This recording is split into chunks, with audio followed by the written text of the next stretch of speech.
제가 며칠 전에 저희 아내에게요, 여보, 이번 주 설교 주제는 폭력이야. 그랬더니 제 아내가 뜬금없이 이런 퀴즈를 주더라고요.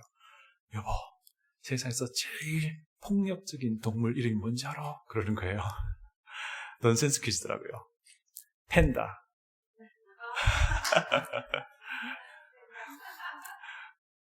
거기서 그치지 않더라고요.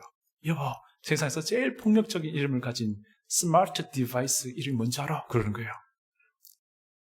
아이패드. 죄송합니다. 여러분 혹시 여러분 주변에서요, 힘 있는 자가 힘이 없는 자에게 불의를 행하고 있는 상황을 목격한 적 있으신가요? 그때 여러분 어떻게 행동하셨어요? 그 힘 있는 자가 나에게도 불의를 행할 수도 있지만 그럼에도 불구하고 용감하게 그 약한 자를 위해서 목소리를 내셨지요? 여러분 주변에서요, 불행한 상황에 처해 있는 사람을 볼 때 어떻게 반응해 오셨습니까? 비록 내 시간 쓰고 비록 내 에너지 써야 한다 할지라도 그 불행에 처한 그 사람들을 외면하지 않고 그들과 함께 해 오셨지요. 오늘 우리가 읽은 본문은요, 에돔의 또 다른 범죄를 언급하고 있습니다. 그것은 폭력입니다. 1절부터 9절까지 해서요, 하나님은 선지자 오바댜를 통해서 에돔의 교만함을 지적하셨고 경고하셨습니다. 그리고 10절은요, 이제 에돔의 그 교만이 어떤 모양으로 드러났는지, 어떤 형태로 표출되는지를 잘 보여주는 진술입니다. 우리 다 같이 10절을 읽어보겠습니다. 다 같이 10절 읽습니다. 내가 내 형제 야곱에게 행한 포학으로 말미암아 부끄러움을 당하고 영원히 멸절되리라.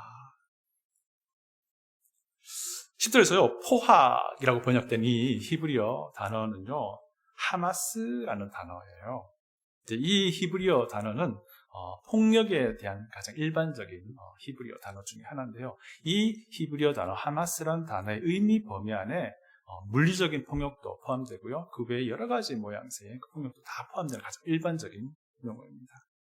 여러분, 에돔은요, 자기가 믿는 의지하는 힘이 있었고요, 그것 때문에 교만해졌습니다. 그런데 여러분, 교만한 사람은요, 그냥 가만히 있지 않아요. 자기가 의지하는 그 힘을 드러내요. 그런데 참 불행한 것은 그것이 항상 폭력으로 드러나게 된다는 겁니다. 교만한 사람이 자기가 의지하는 힘을 과시하게 될 때는 그것이 다른 사람에게는 항상 폭력으로 드러나게 된다는 거예요. 10절을 우리가 봤잖아요. 하나님이 오바댜 선지자를 통해서 에돔의 폭력을 지적하고 있습니다. 그런데 그 폭력이 지금 누구에게 가해지고 있습니까? 이스라엘 민족. 좀 더 구체적으로 말하자면 남유다였어요. 남유다에 대해서 에돔의 폭력이 가해지고 있습니다. 내 형제 야곱에게 행한 포학이라고 말하고 있는데, 특별히 남유다를 야곱이라고 부르고 있습니다. 이것은요, 남유다가 에돔과 형제임을 강조하는 건데요, 에돔은 자기의 형제이자 자기의 이웃인 남유다에 대해서 폭력을 행사했다라고 하는 겁니다. 이것 때문에 심지어 에돔이 부끄러움을 당하게 될 것이고 완전히 멸망하게 될 것이라고 하나님 오늘 본문 말씀에서 경고를 하고 있습니다. 도대체 그들의 폭력이 어떤 것이었길래 하나님은 그들이 영원히 멸절당할 것을 경고하게 된 걸까? 오늘 이 질문에 답을 해 나가기를 원합니다. 여러분, 에돔과 이스라엘 사이의 갈등과 반목은요, 그들의 조상의 출생 때부터 시작이 됩니다. 여러분, 우리가 잘 아는 바처럼 창세기 기록에 따르면 애국가에서는 어머니 뱃속에서부터 다투었습니다. 이것이 너무너무 힘들어서 그들의 어머니 리브가는 하나님께 여쭙습니다. 하나님, 도대체 이게 무슨 일입니까? 라고 했을 때 하나님이 리브가에게 이 말씀하십니다. 그 안에 태중의 동생이 더 강한 자가 될 것이다 라는 이 예언의 말씀을 주셨던 우리가 기억을 하고 있습니다. 이 예언은 뭐냐면요, 언약 백성의 그 라인이 형 에서가 아니라 동생 야곱을 통해서 이어질 것이라고 하는 하나님의 예언이기도 했습니다. 여러분, 형 에서의 삶이 어땠어요? 형 에서의 삶은요, 사실 하나님의 이 언약을 소중하게 여기지 않는 삶이었어요. 반면에 동생 야곱은 이 언약, 하나님의 언약이 정말 가치 있다는 것을 알고 있었어요. 그래서 에서는 어떻게 합니까? 하나님의 언약을 의미하는 자기가 가지고 있는 그 장자의 권리를 하찮게 여겨요. 그리고는 동생에게 그 장자의 권리를 쭉 한 그릇에 팔아버리게 되는 일이 벌어졌죠. 결국 이 일 때문에 이 동생 야곱과 형 에서와의 관계에는 갈등과 긴장이 계속 이어진 것을 보게 됩니다. 그런데 어떻게 됩니까? 결국 정말 극적으로 그들은 화해를 하게 되죠.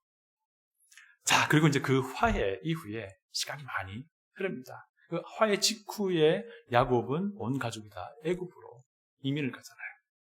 그리고 시간이 많이 흐릅니다. 400년 넘게 흐르고요. 440년, 50년 가까이 지나게 됩니다. 그 사이에 이스라엘 백성은 출애굽의 하나님의 영광을 맛보고 시내산에서 민족적인 정체성을 찾게 됩니다. 그리고는 광야 40년을 유리방황하게 되죠. 자, 그리고 이제 그들이 광야 40년 거의 막바지쯤에 가나안 땅으로 들어가기 직전이었어요. 그런데 이들이 가나안 땅으로 들어가기 위해서는요, 이 에돔이 살고 있던, 에돔 왕국이 있던 그 지역을 반드시 통과를 해야지 정말 쉽게 올라가는 최단거리였거든요. 여러분, 지난번 설명드렸던 것처럼 에돔은요, 사해 남부 지역이었어요. 여기는 이 말은 무슨 말이냐면, 이 시내 광야, 시내 반도에서 가나안을 가기 위해서는 이 사해 남부 지역을 반드시 통과해야 됩니다. 그래야지 제일 짧은 길이거든요. 그래서 모세가 에돔 왕에게 사신을 보내요. 굉장히 정중하게 부탁합니다. 왕이시여, 우리가 이곳을 지나가기 원하는데요. 우리가 지나가는데 큰 길로만 곧장 우리가 가려고 하는 가나안 땅 가겠습니다. 먹고 싶은 거 있을 때 우리가 사 먹을게요. 마시고 싶은 거 있을 때 우리 사 먹을게요. 절대로 다른 길 가지 않겠습니다. 좀 길을 열어주십시오. 라고 아주 정중하게 부탁을 했어요. 여러분, 그 당시에 에돔과 이스라엘을 한번 비교해 보시기 바랍니다. 에돔은요, 이미 약 400년 넘는 기간 동안에 그곳에 터를 잡고 왕국을 형성하고 있었어요. 그런데 이스라엘은 어땠습니까? 그 기간 동안 애굽에서 종노릇 했고요. 이제 막 민족적인 정체성을 시내 산에서 하나님의 언약을 받음으로써 찾았고 그 정체성을 쫓아서 이제 가나안 땅으로 가고 있는 중이었습니다. 그리고 최근 40년 동안은 그냥 광야에서 그냥 생활했던 것이죠. 누가 봐도 강자는 에돔이었던 거예요. 그런데 에돔의 반응이 어떻습니까? 너무 매몰차요. 민수기 저자는요, 이 에돔을 이렇게 묘사합니다. 제가 읽어드릴게요. 에돔 왕이 많은 백성을 거느리고 나와서 강한 손으로 막으니 라고 민수기 저자는 이 상황을 언급하고 있습니다. 이스라엘 백성이요, 그들 땅을 지나가지 못하게 에돔이 막았다는 겁니다. 군대를 이끌고 와가지고. 이미 에돔은 이스라엘 백성이 어떤 일을 겪었는지 이미 알고 있었어요. 듣고 있었어요. 애굽에서 종로로 타다가 하나님의 놀라운 방법으로 출애굽 사건이 있었다는 거 알고 있었다는 겁니다. 그럼에도 불구하고 에돔은 그 당시에 누가 봐도 약자였던 이스라엘을 거부한 거였습니다. 결국 어떻게 됐습니까? 이스라엘 백성들은 돌아갈 수밖에 없었습니다. 그리고 이제 오늘 본문을 보시면 이스라엘이 이방 민족에게 공격을 당하는 상황이에요. 특별히 남유다가 이방 민족에게 침략을 당해서 환난, 고난 중에 있는 그런 상황을 이야기를 하고 있습니다. 이제 그런 상황에서 에돔이 취한 행동이 이스라엘에 대한 폭력이었다라고 하나님이 경고하며 평가하고 있는 겁니다.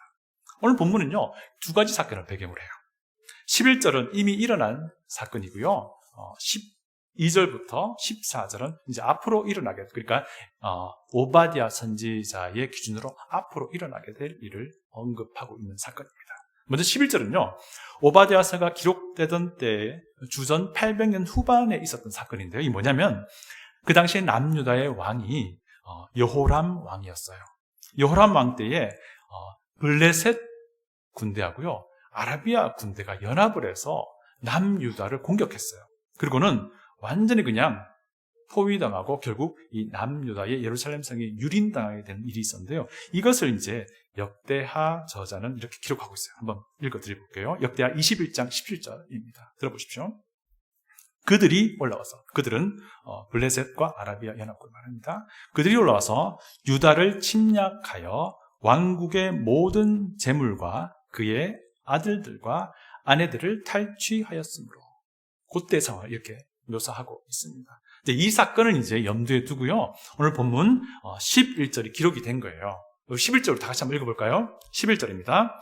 내가 멀리 섰던 날 곧 이방인이 그의 재물을 빼앗아 가며 외국인이 그의 성문에 들어가서 예루살렘을 얻기 위하여 제비 뽑던 날에 너도 그들 중 한 사람 같았느니라. 여기서 이제 이방인과 외국인이 언급되잖아요. 그들은 누굽니까? 블레셋 군대 그리고 아라비아 군대를 말합니다. 그들이 남유다를 침공해서 예루살렘 성을 유린했다는 겁니다. 그때 그들이 제비를 뽑았다고 얘기하고 있잖아요. 그 당시에 전쟁의 승자는 패자의 그 왕궁을 그냥 노력하고 침략하는 것이 일반적인 일이었는데 연합군이었을 경우에는 제비를 뽑는 거예요. 이 왕궁의, 이 도성의 어디 부분을 누가 노력할 것인지를 그 얘기를 지금 하고 있는 겁니다. 그런데 보세요. 11절 보니까요. 마지막에 이렇게 말합니다. 너도 그들 중 한 사람 같았다라고 하나님 말씀하고 있다는 거예요. 이게 무슨 말입니까? 에돔도요. 블레셋 아라비아 연합군처럼 남유다를 침공한 그들과 별반 다를 바 없었다라고 하나님이 평가를 하고 있는 거예요. 여러분, 에돔은요, 그 당시에 남유다 침공하지 않았어요. 이게 무슨 말이냐면요, 에돔이 이웃 남유다의 그 환란을 모른 채 했다는 그 말인 거예요.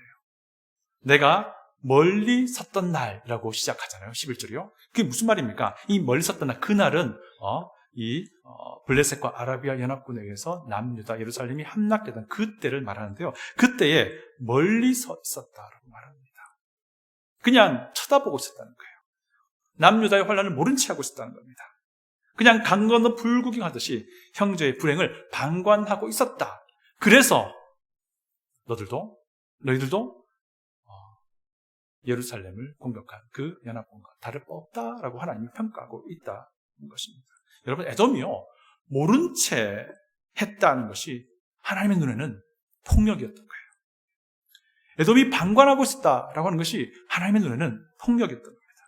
에돔이 형제이자 이웃인 남유다의 그 불행을 돌보지 않았다라는 것이 문제라고 지금 하나님이 제기를 하고 있는 거예요. 여러분, 너무하지 않습니까? 그럴 수가 있잖아요, 가끔씩은. 그런데 하나님의 눈에는 그렇지 않다는 거예요. 제가 아는 어느 목사님이요, 주일 설교를 위해서요, 배우 한 명을 섭외를 했다고 해요. 주일 아침에 교회로 들어오는 길목에 그 사람을 세워놓고요, 홈리스 역할을 하게 했대요. 주일 설교가 시작되었습니다. 그 목사님이 설교 중에 그 사실을 회중에게 알려준 거예요. 그런데 나중에 알고 보니까요, 그 홈리스를 그냥 지나친 사람들이 그날 예배에 그분의 설교를 듣고 있던 사람들의 대부분이었다고 해요. 네, 예배 시간에 늦지 말아야죠. 그럴 수 있습니다. 그런데 여러분, 예배에 늦으셔도 됩니다. 다만 여러분의 도움이 지금 당장 절실하게 필요한 이들이 있다면 여러분 예배 늦으셔도 돼요. 네, 홈리스에게 돈을 아무리 줘봐야 그들의 근본적인 문제 해결되지 않는다라고 생각할 수도 있습니다. 하지만 우리는 지금 내 눈에 앞에 있는 이 홈리스가 어떤 상황인지 모르잖아요. 어쨌든 그날 주일 예배에 참석했던 사람은 되게 부끄러워했다고 해요. 한번 이런 일이 있었습니다. 작년의 일인데요. 한 엄마가 두 아들을 데리고 저희 목양실 문을 두드리더라고요. 열어서 이제 이야기를 들어보니까 코비드-19 때문에 자기 남편이 직장을 잃었다고요. 그리고 당장 3일 뒤인가까지 아파트 렌트비를 내야 된다는 거예요. 도와달라는 거죠. 제가 이야기 들어보니까 그 당시에 제가 살던 그 렌트비보다 훨씬 비싸긴 하더라고요. 그건 문제가 아니고요. 제가 그냥 제 지갑에 든 건 다 드리고 말았어요. 우리는요, 주변에 어려움을 당하는 이들을 때로는 못 본 채 하고 싶을 때가 있어요. 왜냐하면 그들이 당한 고통에 연루되면 복잡해져요. 시간도 써야 되고요, 신경도 써야 되고, 하여튼 복잡한 일 한두 가지가 아닙니다. 하지만 하나님은요, 이 에돔을 향해서 분명하게 경고하고 있다는 겁니다. 에돔의 그 무관심이 남유다에게는 폭력이었다라고 하나님이 평가하고 있다는 겁니다. 여러분, 이웃의 고통은요, 하나님의 고통이에요. 이웃의 환난은 하나님의 환난입니다. 왜냐하면요, 그들은 하나님이 지으신 하나님의 피조물이기 때문이고요. 왜냐하면 그들은 하나님이 그토록 구원하기 원하시는 사람들이기 때문입니다.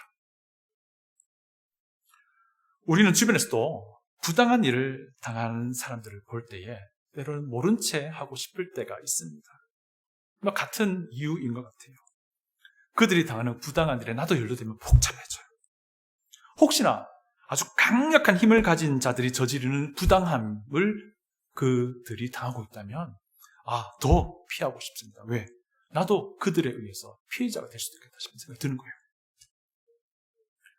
12절부터 14절 내용은요, 하나님이 이제 에돔에게 이제 앞으로 일어날 일에 대해서 미리 경고해요.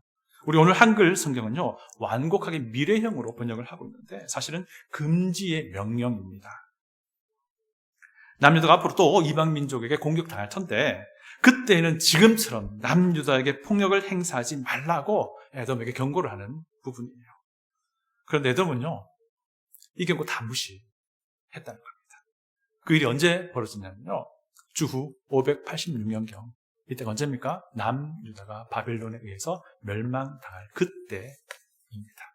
우리 다 같이 12절을 읽겠습니다.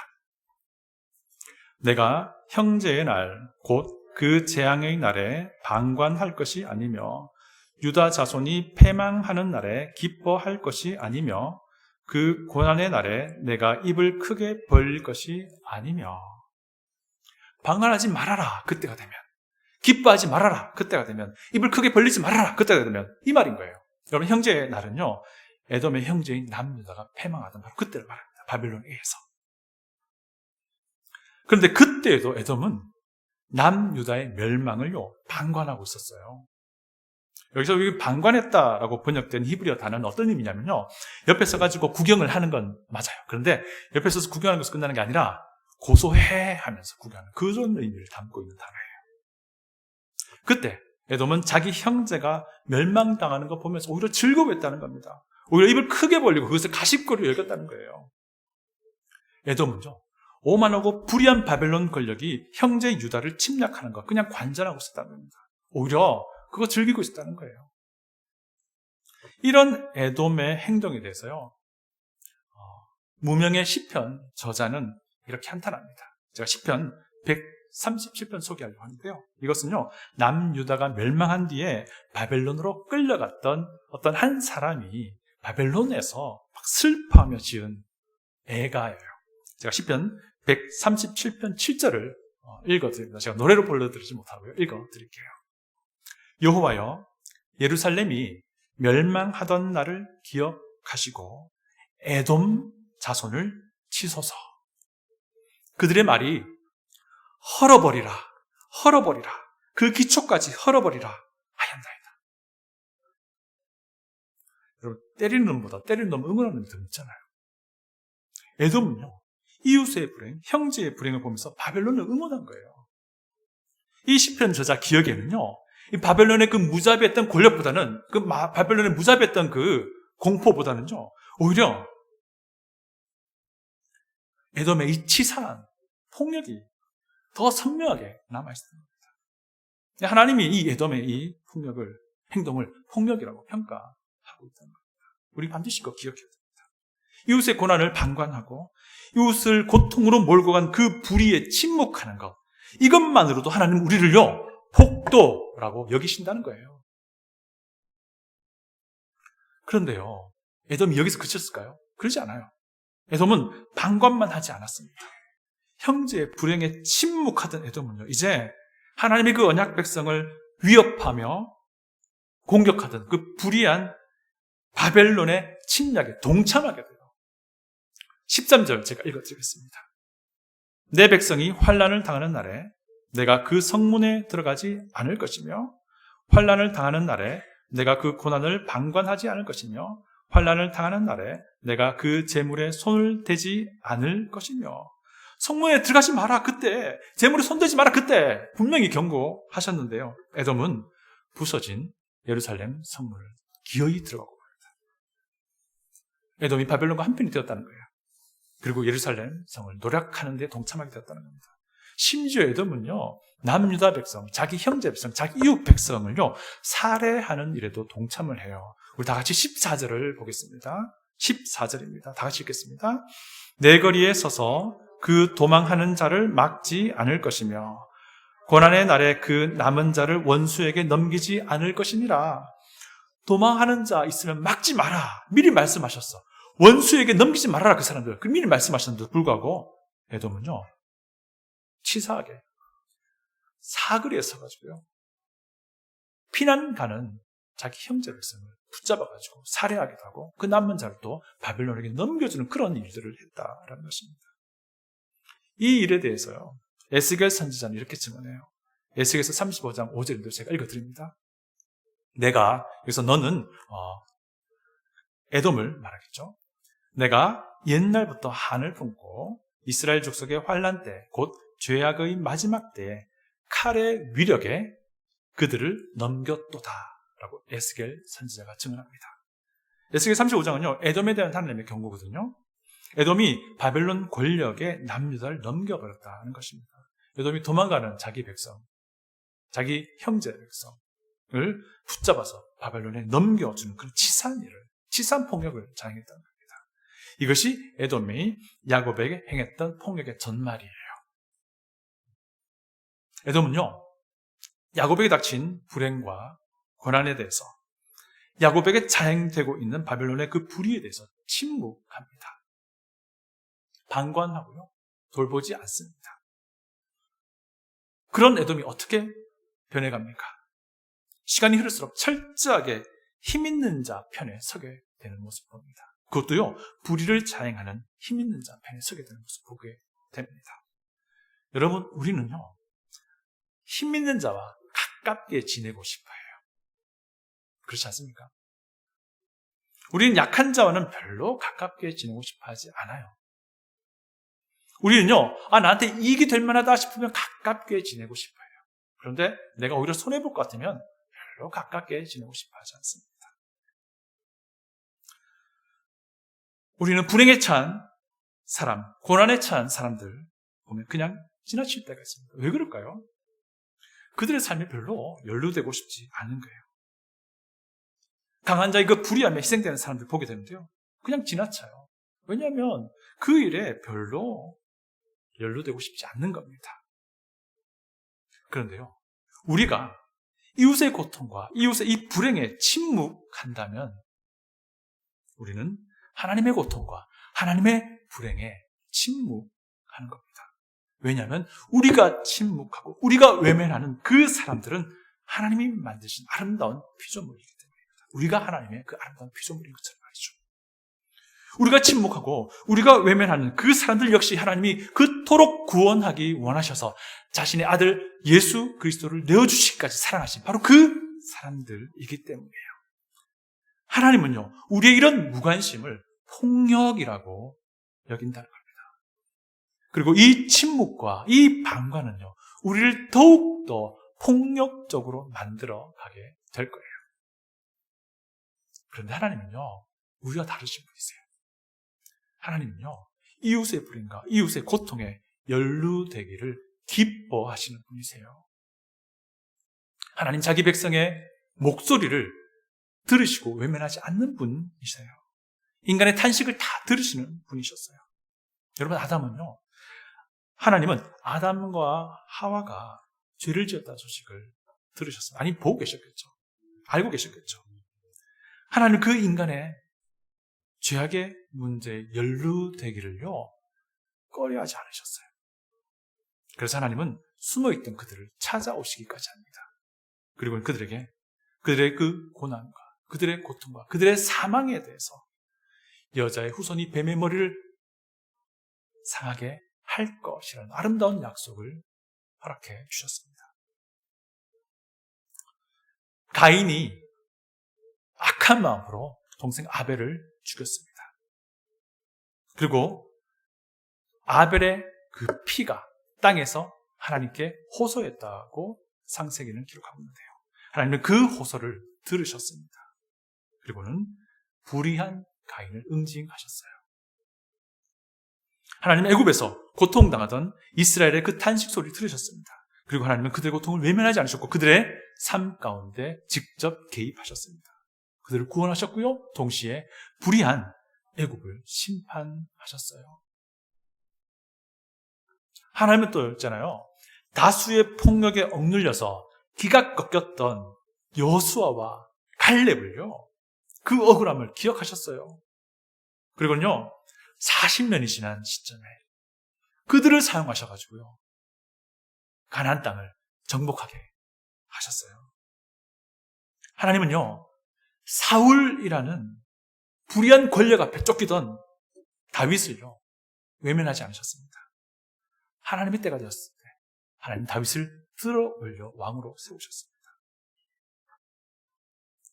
우리의 고통과 우리의 절망과 우리의 제약의 문제에 우리 하나님은 연루되기를 오히려 기뻐하시는 분이십니다.